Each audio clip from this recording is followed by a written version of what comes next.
Right KP తీరానికి తీవ్ర తుఫాను ముప్పుంది. బంగాళాఖాతంలో 27 నాటికి తీవ్ర తుఫాన్ మోందాగా మొదలయ్యే అవకాశం ఉంది. ఈ నెల 28న కాకినాడ దగ్గర తీరం దాటనున్నట్లు కూడా తీవ్ర తుఫాన్గా మారనున్నట్లుగా కూడా వాతావరణ శాఖ అధికారులు తెలుపుతున్నారు. గరిష్టంగా గంటకు 90 నుంచి 110 కిలోమీటర్ల వేగంతో గాలులు వీచే అవకాశం ఉన్నట్లుగా కూడా వాతావరణ శాఖ అధికారులు తెలుపుతున్నారు.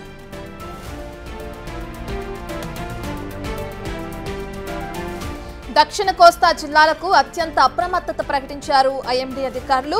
27, 28 తేదీల్లో ఏపీలో భారీ నుంచి అత్యంత భారీ వర్షాలు కురిసే అవకాశం ఉన్నట్లుగా కూడా తెలియజేశారు.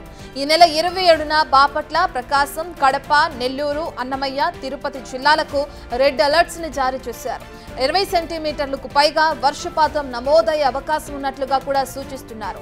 నంద్యాల, చిత్తూరు, పల్నాడు, గుంటూరు, కృష్ణా, తూర్పుగోదావరి, కోనసీమ జిల్లాలకు ఆరెంజ్ అలర్ట్స్ ని జారీ చేశారు. ఈ నెల 28న అటు కాకినాడ సమీపంలో తీరం దాటనున్నట్లుగా కూడా తుఫాను తెలియజేస్తున్నారు. దానికి మోంతా అనే పేరును కూడా నామకరణం చేసినట్టు తెలుస్తుంది.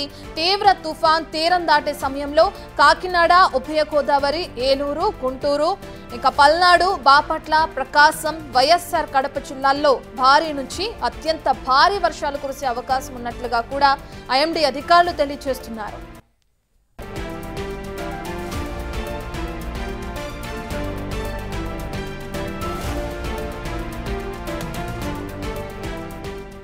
రైట్ ఇక వైజాగ్ నుంచి ఈ వర్షాలకు సంబంధించిన పూర్తి డీటెయిల్స్ అందించడానికి మా ప్రతినిధి రాజు అందుబాటులో ఉన్నారు. రాజు, మనం చూస్తున్నాం 27, 28 తేదీల్లో భారీ వర్షాలు కురిసే అవకాశం కనిపిస్తుంది. పలు ప్రాంతాలకి రెడ్ ఆరెంజ్ అలర్ట్స్ కూడా జారీ చేశారు కదా. మత్స్యకారులు ఎటువంటి సూచనలు చేశారు, రైతులకు ఎటువంటి సూచనలు చేశారు అని చెప్పుకోవచ్చు ఐఎండీ అధికారులు? వర్షాకాలం ప్రారంభమైన తర్వాత బహుశా ఇదే ఆంధ్రప్రదేశ్కి మొదటి తుఫాను అని చెప్పొచ్చు. ఎందుకంటే తీవ్రమైనటువంటి తుఫానుగా ఏపీకి భారీ ముప్పు ఉన్నటువంటి పరిస్థితి అయితే ఉంది. నేను ఒకసారి ఇక్కడ ప్రస్తుతం విశాఖ తుఫానుల హెచ్చరిక కేంద్రంలో ఉన్నాను.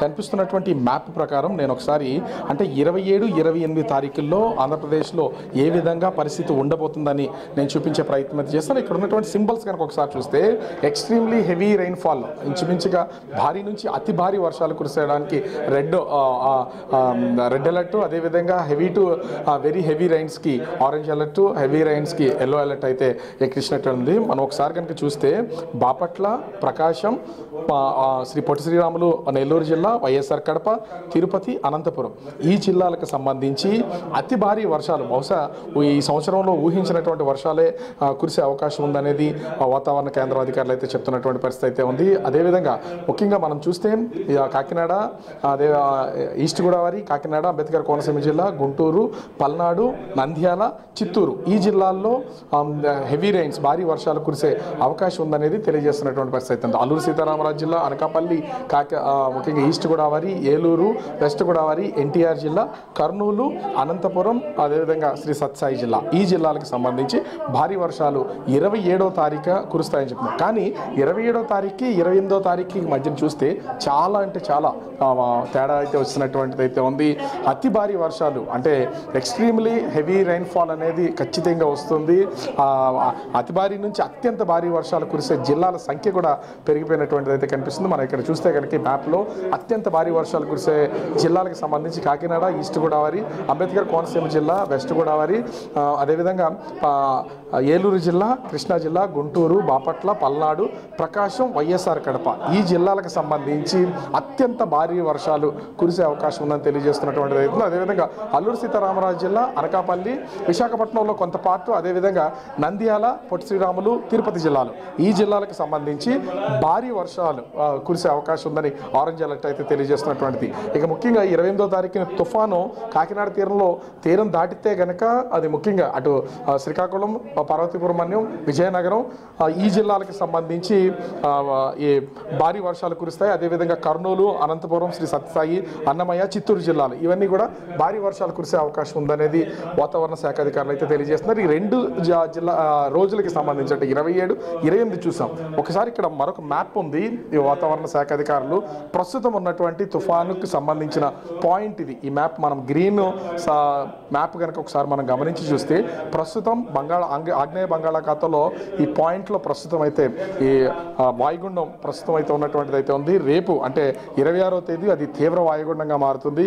27వ తేదీ తుఫానుగాను, 28వ తేదీ అత్యంత తుఫానుగాను అంటే తీవ్ర తుఫానుగా మారి మనం ఈ ఒకసారి మ్యాప్ను కనుక చూస్తే అది కాకినాడ అటు కోనసీమ అంబేద్కర్ కోనసీమ జిల్లాల మధ్యలో ఇది తీరం దాటే అవకాశం అయితే ఉన్నట్లుగా వాతావరణ శాఖ అధికారులు అయితే తెలియజేస్తున్నటువంటి పరిస్థితి అయితే ఉంది. ముఖ్యంగా చూస్తే 2015 సమయంలో కూడా ఇదే విధమైనటువంటి సూచనలు అయితే అటు కోనసీమ జిల్లాకు వచ్చి మొత్తం కోనసీమలో ఉన్నటువంటి ప్రాంతం మొత్తాన్ని కూడా అల్లకల్లోలం చేసినటువంటి పరిస్థితి ఉంది. అదే పరిస్థితి ఇప్పుడు కూడా ఉత్పన్నమవుతుందనే అధికారులు హెచ్చరికలు జారీ చేస్తున్నారు. రానున్నటువంటి 5 రోజులకి సంబంధించి మత్స్యకారులు ఎవ్వరూ కూడా వేటకు వెళ్ళొద్దని సూచనలు చేస్తున్నటువంటి పరిస్థితి అయితే కనిపిస్తుంది. అదేవిధంగా వేటకు వెళ్ళినటువంటి వాళ్ళు ఎక్కడున్నా కూడా తిరిగి రావాలని వాతావరణ శాఖ అధికారులు అయితే తెలియజేస్తున్నారు. ఇప్పటికే డిజాస్టర్ మేనేజ్మెంట్కి సంబంధించి ముఖ్యంగా చూస్తే హోంశాఖ మంత్రి వంగలపూడి అనిత అటు ముఖ్యంగా దక్షిణ కోస్తా అదేవిధంగా రాయలసీమ జిల్లాల్లో ఉన్నటువంటి అధికార యంత్రాంగాన్ని అప్రమత్తం చేసినటువంటి పరిస్థితి ఉంది. ముఖ్యంగా ఇప్పటి వరకు